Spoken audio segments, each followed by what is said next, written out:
የትግራይ ጊዜያዊ አስተዳደር ፕሬዝዳንት አቶ ጌታቸው ረዳ ሌተናል ጀነራል ፍስሐ ኪዳኑ ላይ የእግድ ደብዳቤ ጽፈዋል።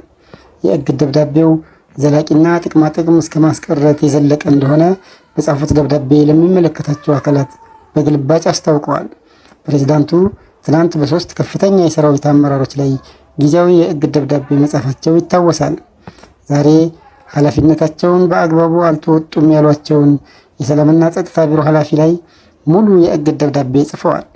የእግድ ደብዳቤው የተጻፈላቸው ሌተናል ጀነራል ፍስሐ ኪዳኑ ከዛሬ መጋቢት 2 2017 ዓ.ም ጀምሮ ከማንኛውም መንግስታዊ ጥቅም በመራቅ ማንኛውም የጸጥታ አካል እንዳያዙ እግድ ተላልፎባቸዋል። ይህ በእንዲህ እንዳለ መጋቢት 1 2017 ዓ.ም ሕግና ስርዓት እንዲጣስ ውሳኔ በመስጠትና በማሰማራት ተሳትፈዋል በተባሉ 3 ከፍተኛ የሰራዊት አመራሮች ከተወሰደው ጊዜያዊ የእግድ ትዕዛዝ በኋላ በአዲግራትና በአዲጉዶም ከተሞች በታጠቁ ኃይሎች የታገዘ መፈንቅለ ስልጣን ተካሂደዋል። መቀለም ሙከራዎች ነበሩ። በአዲግራት የተካሄደው በሰራዊት የታገዘ መፈንቅለ ስልጣን ያለ ግጭት የተካሄደ ሲሆን በአዲጉዶም ከተማ ታጣቂዎች በወሰዱት እርምጃ የከተማው በርካታ ሰዎች የአካል ጥቃት ሰለባ እንደሆኑ ተነግሯል። በአዲጉዶም ከተማ የአካል ጉዳት በደረሰ ቢሆንም የሞተ ሰው ስለመኖሩ ማረጋገጥ አልተቻለም።